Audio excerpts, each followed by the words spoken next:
விஜய் பேசும்போது சில இடத்துல வந்துட்டு அது அது அது அப்படின்னு சொல்லிட்டு தயங்கிறத வந்துட்டு பார்த்தோம். நிறைய பேர் ட்ரோல் பண்ணாங்க. பட் ஸ்டில் அதை தாண்டியும் கான்ஃபிடென்ட்டாக பேசினார். அது மட்டும் இல்லாமல் பழைய எல்லா லீடர்ஸுமே வந்துட்டு ஆன் ஸ்டேஜில் பேசும்போது வந்துட்டு நிறைய மிஸ்டேக் பண்ணுறது உண்டு. அது ஆன்லைனில் வந்து பல பேர் ட்ரோல் பண்ணதும் உண்டு. பிக்கெஸ்ட் எக்ஸாம்பிள் வந்து விஜயகாந்த் சார் அவர்கள் வந்துட்டு பேசும்போது ஏதோ என்னடா இது கையில் ஏதோ ஒயரு அப்படின்றதா இருக்கட்டும், இல்லை நிறைய மிஸ்டேக் வந்து ரொம்ப காமனுங்க. பட் வந்து ஸ்டேஜில் எப்படி பயங்கரமாக பேசுறது அப்படின்னு சொல்லிட்டு சும்மா ஒரு 5 டெக்னிக்ஸ் வந்து இன்றைக்கி பார்க்கலாம். ஸோ ஃபஸ்ட்டு ஒன் வந்துட்டு prepare what's fun not what's formal. அதாவது உங்களுக்கு என்ன சொல்லணும், என்ன சொன்னால் ஜாலியாக இருக்கும், என்ன சொன்னால் இதை சொல்லிட்டு வந்தால் நம்ம சந்தோஷமாக இருக்கும் அப்படி யோசிங்க தவிர இது நம்ம என்ன சொல்லணும் ஒரு ஃபார்மாலிட்டியாக யோசிக்காதீங்க. ஃபார்மாலிட்டினா இந்த ஸ்டேஜுக்கு இதை சொல்லணும், அதுக்கடுத்து இதை சொல்லணும், அதுக்கடுத்து எண்டு சொல்லணும், நன்றி வணக்கம் சொல்லணும் அப்படிலாம் யோசிக்காதீங்க. வந்து அந்த அந்த ஃபார்ம் ஆஃப் ஸ்பீச் வந்து போய் ரொம்ப நாள் ஆச்சு.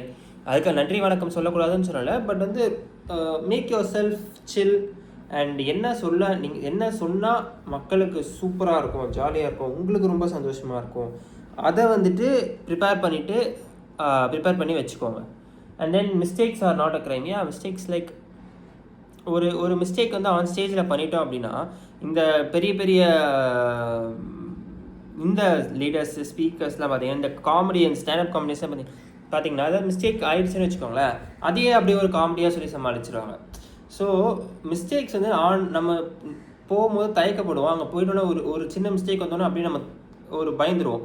அது அது அது அது அப்படியே அது அது இட்ஸ் நேச்சுரல். பட் வந்து மிஸ்டேக் ஆயிடுச்சா அப்படியே திக்குனாலுமே கூட வந்து என்ன பண்ணுங்க, திக்கினாலுமே கொஞ்சம் ப்ரீத் அவுட் ஆகிட்டு ஆன்லைன்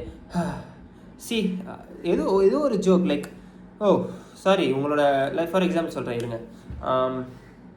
ஓகே, இப்போ ஒரு ஸ்டேஜில் வந்து நீங்கள் திக்கிறீங்கன்னு வச்சுக்கோங்களேன். திக்கிட்டே வந்துட்டு சாரி நீங்கள் எல்லோரும் ரொம்ப அழகாக இருக்கீங்களா, அதனால் எனக்கு வெக்கமாக இருக்குது அப்படின்னு சும்மா சம் கைண்ட் ஆஃப் ஜோக், புரியுதா? ஜஸ்ட் ஒரு ஜோக் வச்சு அதை தாண்டிட்டு அப்படியே நெக்ஸ்ட் போயிட்டே இருக்கு. நீங்கள் சொல்ல வந்ததை சொல்லிட்டு இருக்கலாம். So third point, energy is more important than your words. That's very important. Energy அப்படின்னு இருக்கும்போது அதே தான். இப்போ வந்து நானே எனக்கு தெரிஞ்சு ரொம்ப ஸ்லோவாக பேசுகிறேன் எங்கள் வீடியோவில். பட் ஸ்டேஜிலலாம் பேசும்போது எனக்கு ரொம்ப ஜாலியாக இருக்கும்.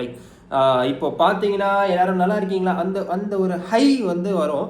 பட் இதில் நான் ஒரு ரூம்குள்ளே ரெக்கார்ட் பண்ணுறதுனால எனக்கு நிறைய டைம் வர மாட்டேங்குது. நானே ஏதோ கொஞ்சம் ஆக்டிவாக ஆக்கிக்கிற மாதிரி இருக்கேன். கமான், வணக்கம், எல்லாரும் நல்லா இருக்கீங்களா, இன்றைக்கி எப்படி இருக்கீங்க, இன்றைக்கி நம்ம என்ன பண்ண போகிறோம், இந்த எனர்ஜி தான் இம்பார்ட்டன்ட்டே தவிர வார்த்தைகளை விட எனர்ஜி தான் இம்பார்ட்டண்ட்டுங்க. வார்த்தை கூட செகண்ட் தான். வந்து இப்போ நீங்கள் இந்த ஹிட்லரோட ஸ்பீச்லாம் பார்த்தீங்கன்னா அப்படியே அந்த எனர்ஜி வெத்தணும். இது வரல, எனக்கு ஆக்டிங் வரல. சம் கைண்ட் ஆஃப் எனர்ஜி அந்த உள்ளேருந்து ஆக்ரோஷத்தை கொண்டு வர மாதிரி இருக்கும், பார்த்துருக்கீங்களா? அதுதான். So energy is first. இந்த ஆட்டோக்காரங்களாம் கூட பார்த்தீங்கன்னா வந்துட்டு எப்பா இந்த ஏரியா அந்த ஏரியா எல்லாரும் வாங்க இந்த ஏரியா போகிறோம், சீக்கிரம் ஏறு அந்த இதுதான். அவங்களுக்கு பாதி நேரம் நமக்கு அந்த ஏரியா பேர் கூட புரியாது. ஆனால் வந்து அவங்க எதுவும் கூப்பிட்றாங்க அப்படின்றது இருக்கும். விற்கிறவங்க கூட சேல்ஸ் பீப்புளெலாம் பார்த்தீங்கன்னா சார் இதை வாங்கி வச்சுக்கணும், இது செம்மையாக இருக்கும், இது பண்ணி அது.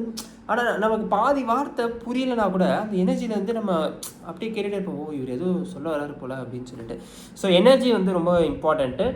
நெக்ஸ்ட் பாயிண்ட் வந்து விஷுவலைஸ் பிஃபோர் யூ ஸ்பீக். நீங்கள் என்ன பேச போகிறீங்க, நீங்கள் ஸ்டேஜில் போய்ட்டு இதை நான் பேசுகிறேன், இந்த இடத்துல எனக்கு கிளாப்ஸ் வரும், இந்த இடத்துல வந்து மக்கள் வந்து ரசிப்பாங்க, இந்த இடத்துல வந்து சோகமாக இருக்கணும், இந்த இடத்துல கவனிக்கணும், இது எல்லாத்தையுமே நீங்கள் வந்து முன்னாடி விஷுவலைஸ் உங்கள் மைண்டுக்குள்ளே வந்துட்டு ஒரு கற்பனையாக நீங்கள் அதை நினச்சி பார்த்தா தான் உங்களால் வந்து நேரில் போய் வரும்போது அது ஒரு கதை மாதிரி உங்களுக்கு அது ஃப்ளோவாக வரும். உங்களுக்கு புரியுதா? ஸோ இது பெஸ்ட் எக்ஸாம்பிள் வந்து சிவாஜி கணேசன் கூட சொல்லுவாங்க. அவர் வந்து ப்ராக்டிஸே பண்ண மாட்டார், ஆன் ஸ்பாட்டில் போய்ட்டு தான் நடிப்பார் அப்படின்னு சொல்லிட்டு. ஆனால் கமல்ஹாசன் அவர்கள் வந்து சொல்லியிருந்தாரு, சிவாஜி கணேசன் சார் வந்து அப்படி எல்லாரும் சொல்லுவாங்க, ஆனால் வந்து அவர் ஒரு சீனுக்கு முன்னாடி வந்துட்டு ரொம்ப அமைதியாக தனியாக உட்காந்து யோசிச்சுட்டே இருப்பார் அப்படின்னு சொல்லிட்டு. அப்போ வந்து அவர் வந்து அந்த காட்சியை அவர் மைண்டில் வந்து விஷுவலைஸ் பண்ணிக்கிட்டே இருப்பார் அப்படின்னு சொல்லிட்டு சொல்லுவாங்க. ஸோ அது வந்து 4வது ஸ்டெப்பு. அடுத்த ஸ்டெப் வந்து பி ஓகே வித் சைலன்ஸ். இதுதான் நான் அந்த மிஸ்டேக்ஸ் வச்சு சொன்னது. இதுதான் பி ஓகே வித் சைலன்ஸ்.